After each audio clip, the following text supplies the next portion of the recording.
Listen to it fizz.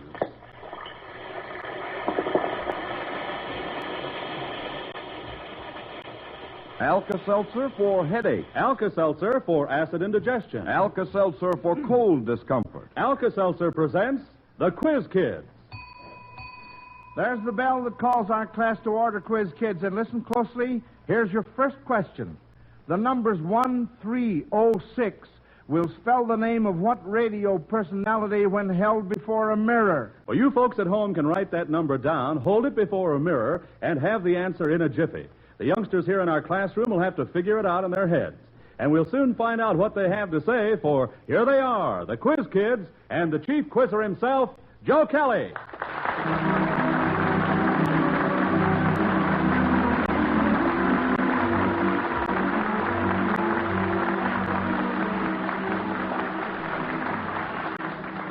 Thank you, Bob Murphy, and hello, everyone. As usual, friends, we're mighty happy to have you present in school this afternoon, and we hope you'll go right along with the Quiz Kids and see how many of today's puzzlers you can answer. We have some fine ones, too. And, children, let's start on our schoolwork right away. Are you ready for roll call? Fine. Here we go. Melvin? I'm Melvin Miles. I'm 5 years old. I'm going to kindergarten Norwood Park School. Joel? I'm Joel Kupperman. I'm 12 years old in 8th grade in the Wolf School. Lonnie? I'm Lonnie Lundy. I'm 12 years old and in 8th grade at Lincoln School in Park Ridge, Illinois. Patrick? I am Patrick Owen Conlon. I'm 11 years old and in 7B at the Fort Dearborn School in Chicago. And the brand new quiz kid, Eden. I'm Eden Unterman. I'm 11 years old and I'm in the 6th grade at the Laboratory School, University of Chicago. And now let's get back to that Halloween mirror reading from L.C. Burgess of Milwaukee, Wisconsin. The numbers 1306 will spell the name of what radio personality when held before a mirror.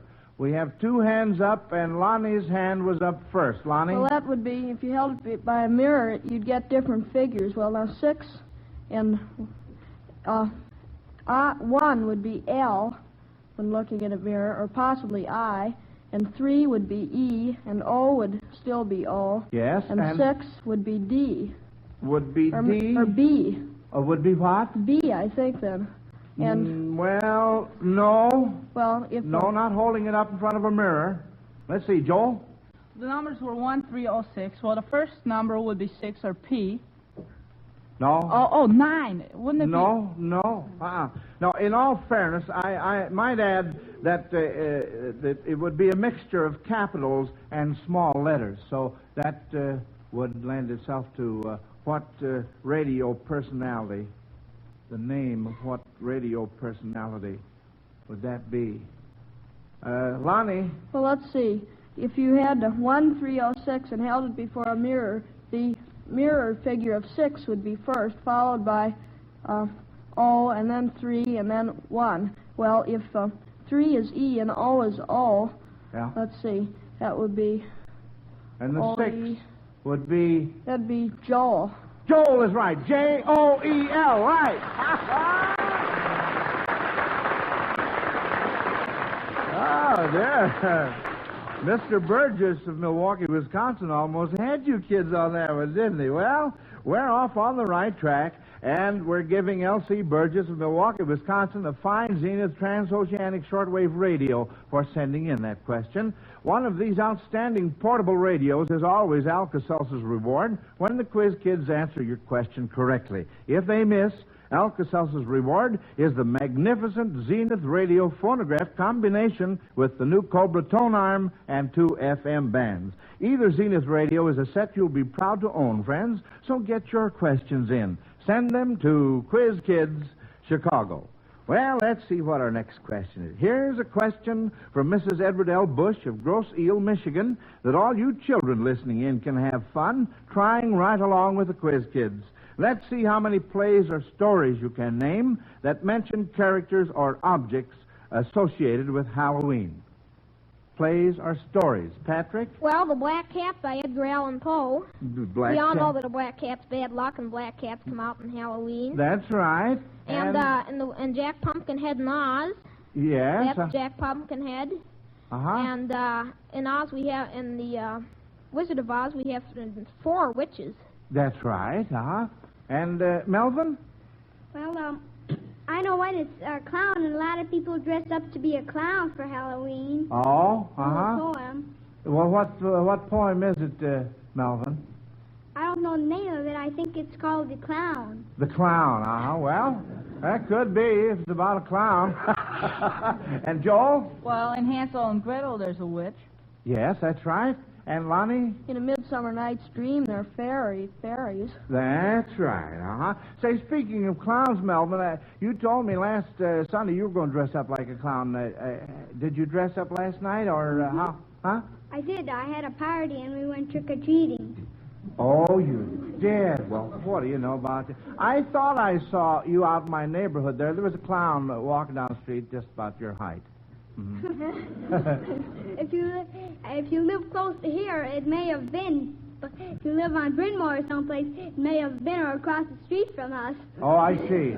You didn't get far away from home. Is that the idea? Yes, because I was with the other children. Oh, I see. Well, that's a good boy, yes. Fine. Mm-hmm. Now, for this question from Martin Posner of Brooklyn, New York, you youngsters are to suppose you are on a football team and your quarterback uses symbols of chemical elements instead of numbers for signals.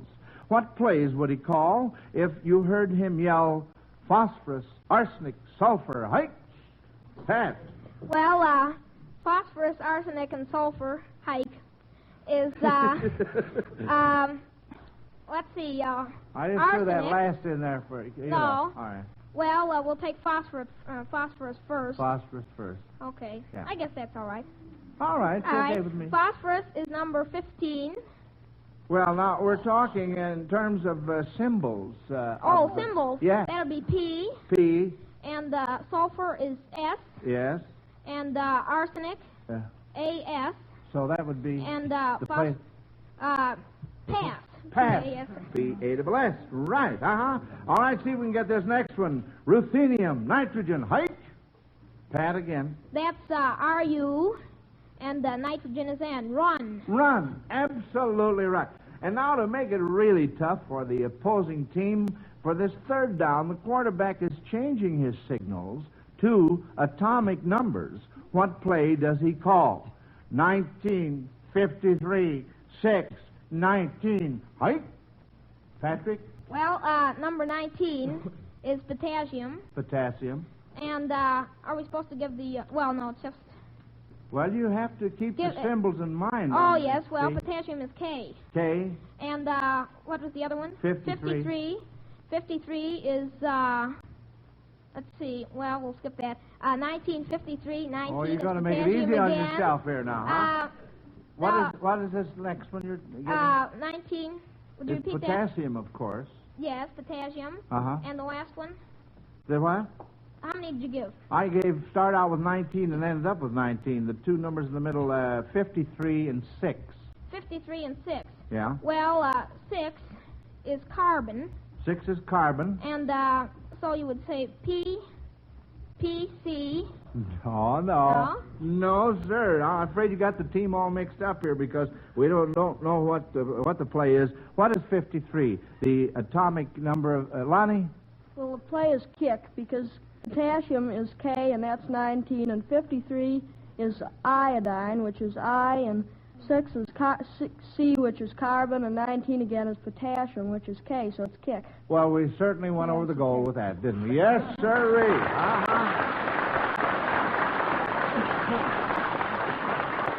Yes, sir. We scored on that all right. Now, try this question from Joseph F. Harris of Hartford, Connecticut. Howard Peterson will play 3 songs. The title of each should suggest some kind of paper. You kids are to tell if you could wrap up your lunch in the kinds of paper suggested. Howard, let's have number 1.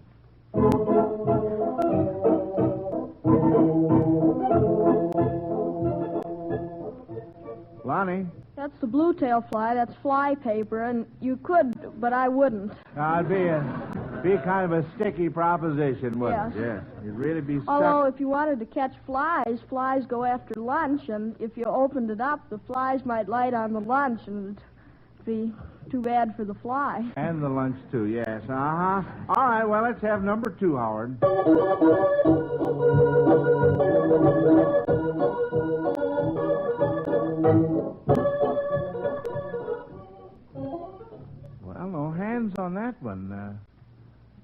that's an old-timer. Very familiar.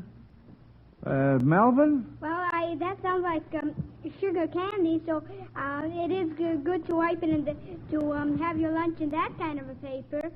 Well, yes. Of course, that isn't the name of the song, though. Let's see. Lonnie has his hand up. Could you repeat? Could Mr. Peterson play it again, please? Yes, Howard. Let's have it.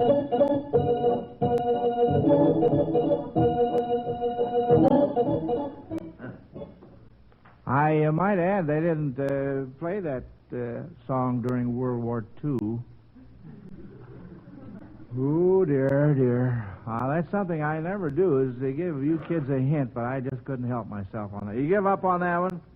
Well, the name of that is Japanese Sandman, and look at the hands go up now. Patrick. Well, that would be sandpaper, and you certainly would not wrap any lunch in sandpaper. No. Give you a rough time there. Yes. Uh-huh. All right, here's number 3.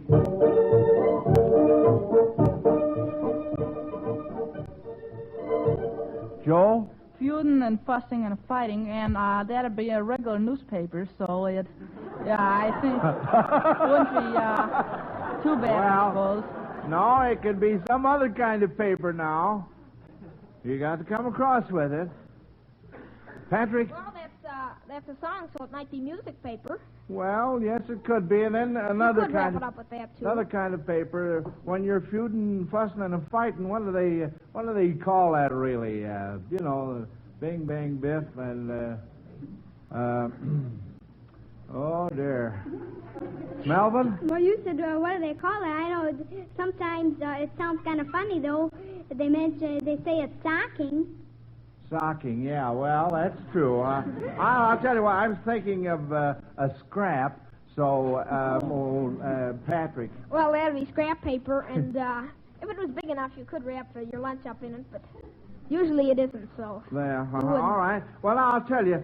For good measure, Howard, let's have another one. A real short one.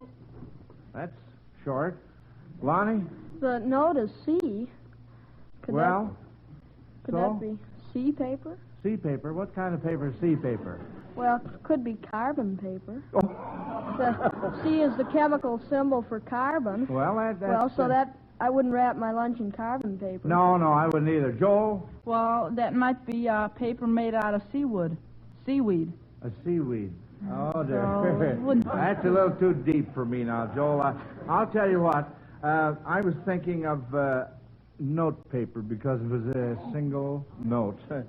Well, we didn't do too well on that. That means that Joseph F. Harris of Hartford, Connecticut, wins a big Zenith radio phonograph combination from the makers of Alka-Seltzer for sending in that question that you quiz kids couldn't quite answer. Now, if I could just think of a song about a tablet, we could fit Bob Murphy's Alka-Seltzer message right in here. Well, while you're trying to think of that song, Joe, I'm going ahead and ask a question. I wonder how many of you folks have reason to know that the cold-catching season is here. Well, if you have a miserable cold right now, I'm sure you'll be interested to learn that Alka-Seltzer can help you to relief from much of your cold distress. Yes, get out that Alka-Seltzer bottle and start right in on the ABC Cold Comfort Treatment. Here's the way it goes. A, Alka-Seltzer.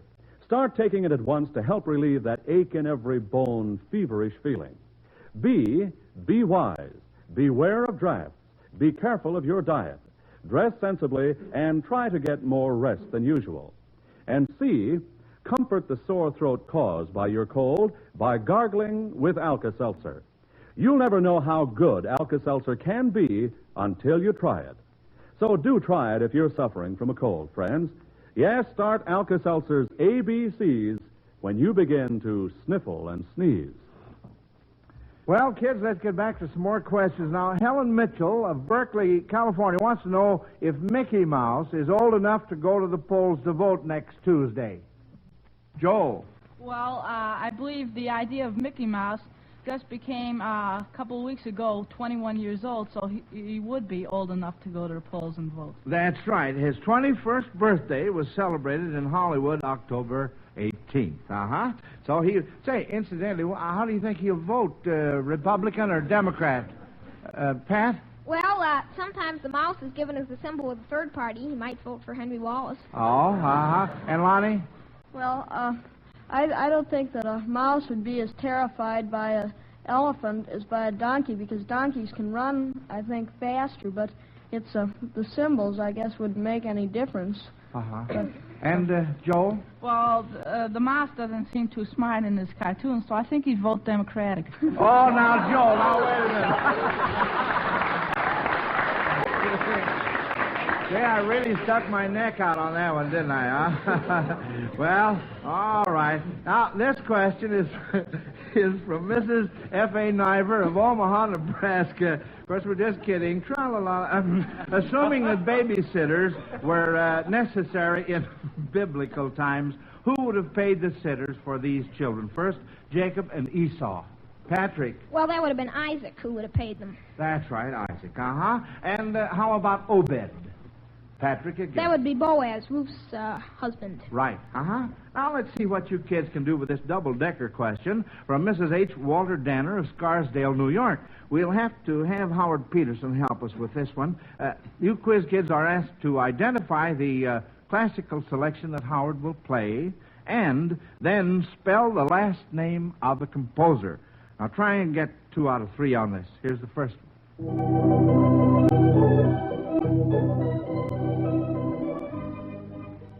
Lonnie? That's Prokofiev, and there are 2 ways of spelling it. The way it is on my record album is P-R-O-K-O-F-I-E-V, but it's also spelled P-R-O-K-O... wait a minute. It's also spelled P-R-O-K-O-F-I-E-F-F. Uh-huh. Well, what about the selection? Can you identify? That's Peter and the Wolf by Prokofiev. Peter and the Wolf. That's right. Uh-huh. Now then, see if we can get this next one.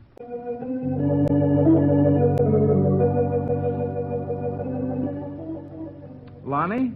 There's also 2 ways of spelling that. That's the third movement of Scheherazade by Rimsky-Korsakov. It's R-I-M-S-K-Y hyphen K-O-R-S-A-K-O-V or K-O-F-F. That's very, very good. Uh-huh, fine. And here's the last one.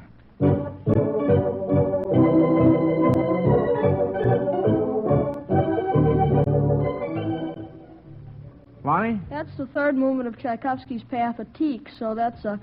There are also 2 ways of spelling that.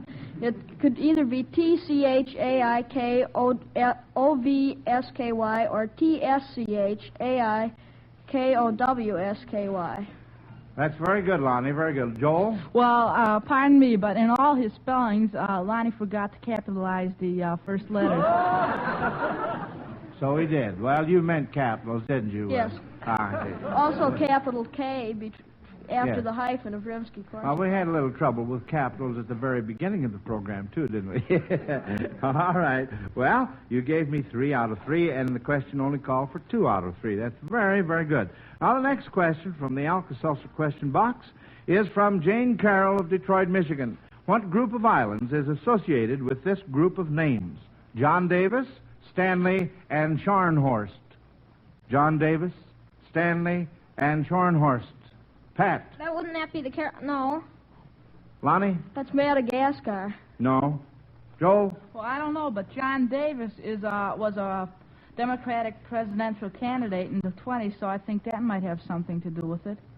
Well, no, you're right in one respect there. You give up on this? Well, John Davis discovered this particular group of islands, the Falkland Islands, in 1592. And, of course, Stanley is the largest city on the islands. And Scharnhorst is a German battleship that was sunk in 1914 in the Battle of the Falkland Islands in World War I.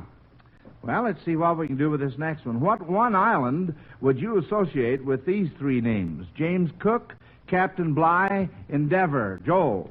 That would be Tahiti, because James Cook discovered it.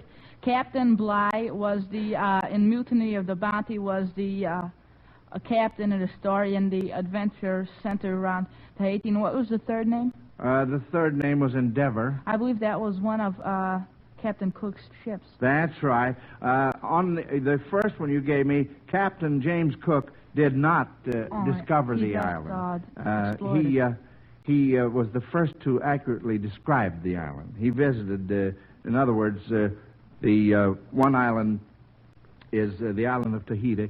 Tahiti is one of the Society Islands, and they were discovered by Dyke Tiers in 1606. Now, before we consider this next question, kids, Bob Murphy has something to say. On October 31st, there's just one thing to talk about, of course, and that's the big Halloween party for the youngsters. For the youngsters, Mr. Murphy? Well, yes. But I know at least one grown-up who goes in for Halloween celebrations, too. Mm-hmm. Now, let me guess. That wouldn't be the man of the house, would it? It certainly would. You see, we had our ghost and goblin party last night. My husband offered to help me serve the refreshments. And in doing so, he somehow managed to help himself to too many sandwiches, too much punch, too many cookies, too much ice cream. Oh, me. Well, grown-ups will be grown-ups, won't they? I guess acid indigestion kept him awake, all right. Golly, he must have spent a pretty miserable night. Oh, that's a leading statement, Mr. Murphy. But I don't mind because I want to tell you how fast Alka-Seltzer helped him feel better. Why, no wonder so many thousands of folks say there's nothing quite like Alka-Seltzer. Yes, they do say that, and you'll find it to be true, folks. Just try Alka-Seltzer the next time the distress of acid indigestion makes you feel miserable. Drop 1 or 2 Alka-Seltzer tablets into a glass of water, then drink the sparkling, refreshing solution this makes. You'll like the clean, fresh taste Alka-Seltzer leaves in your mouth, and the way it goes to work, so fast, yet gently, to bring that comfortable, relieved feeling to your upset stomach. Yes, there's nothing quite like Alka-Seltzer. So next time acid indigestion causes distress, be wise. Alkalize with Alka-Seltzer. Get Alka-Seltzer at any drugstore, and when those tablets get down to 4, remember, that's the time to buy some more. Children, the judges have taken me to task by telling me that I missed a miss, which I did on that last question. And that means, you said that Captain James Cook discovered the islands, which he did not, and which was incorrect.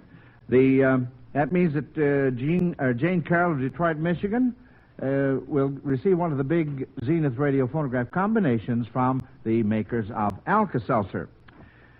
Now, according to Mrs. Millard Ordway of Sargerville, Maine, 2 Smith girls did pretty well for themselves. They not only changed their names. Lonnie has his hand up. What is your hand up for, Lonnie? Well, the question was from Maine. I was just wondering if that was Margaret Chase Smith, a senator. No. Recently. No, wait until I finish the question, son. That's what, see? All right, now, they not only changed their names, but they succeeded in marrying men who became presidents of the United States. Who were the Smith girls, and whom did they marry? Patrick. Well, there was Abigail Smith Adams. That's who right. married John Adams. That's right. And, let's see now. There was one other. Joe? The girl in question happens to be another Margaret Smith. She married President Taylor. That's right, Zachary Taylor, our 12th president. Correct. Mm-hmm. You know, friends, in the past, we've had many adult guest observers here in our Quiz Kids classroom, and this afternoon, it's our pleasure to welcome a teenage guest observer. I know you Quiz Kids and our listeners are going to enjoy meeting the teenage national president of Junior Achievement Incorporated. Here he is, Robert Preston, and let's welcome him to school.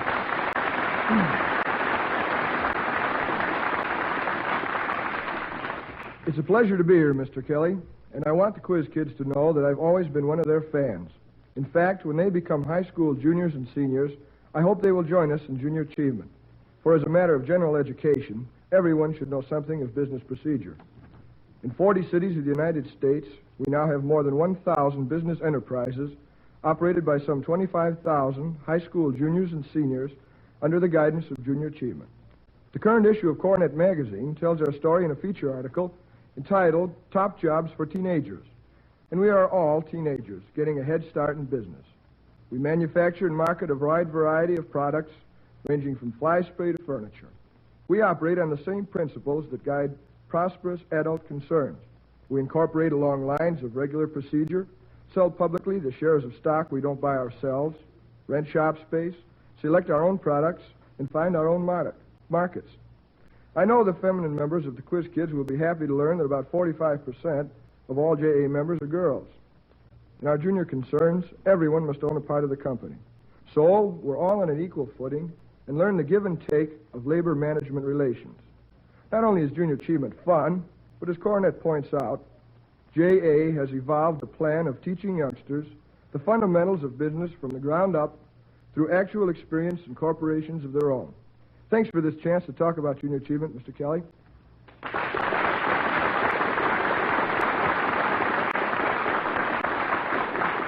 Well, it's certainly a pleasure to have you with us this afternoon, Robert. I know you've given the quiz kids something to think about. But now back to our schoolwork, children. Here's the next brain teaser from Alka-Seltzer's question box.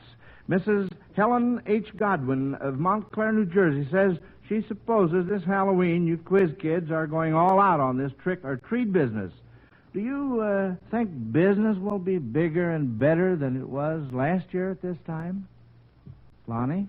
Well, in Park Ridge, no, because the chief of police issued a order to keep the children off the streets this year, whereas last year there was quite a bit of damage done, and that won't be so this year. I see. And Patrick? Well, I don't think so. I don't think so because some of the friends I knew, last year they had given out trick-or-treats to certain boys and girls, and this year they say it's a terrible imposition, they shouldn't do it anymore, and they're not going to do it, and that's the end of that. And so I don't think that I think business will be going down a little, about 10%. Off about 10%, eh? And Joel? Well, for some in our neighborhood, yes, and for some, no. Because this year, some children have jumped the gun, and they've gone out 1 or 2 nights earlier, and people seeing children out 1 or 2 nights earlier figured those out at night, and they don't have anything on hand this night, which will be tonight, and they're liable to be more tricks than treats. I see. The supply won't meet the demand, I see. Eden? Well, many schools this year are having Halloween parties to keep the kids off the street, and so some of the kids just won't go around. They'll be out the And Melvin? Well, I think around our place we'll be getting a little more because we're getting some new. We have some new neighbor here. Well, that's fine. Well, I'll tell you now, just in case of any disappointments, Mrs. Godwin, who sent in this question, also sent along this huge jar of lollipops for you kids. Now, isn't that just about the biggest jar you can imagine? Yes, sir. There are about 300 lollipops in there, and it'll be no trick in treating you quiz kids after the program. Well, that bell means we quiz the judges on this next one. Yes, we'd like to know who won this afternoon. And while we're waiting for a total of the scores, let's listen to this important message about One-A-Day brand vitamins. Have you had your vitamins today? Are you giving your family the protection of One-A-Day brand multiple vitamins for the winter months ahead? You buy winter coats and warm clothing as insurance against winter weather, but by all means, remember your wintertime vitamin insurance, too. Can you be sure that your diet is not low in vitamins? Don't take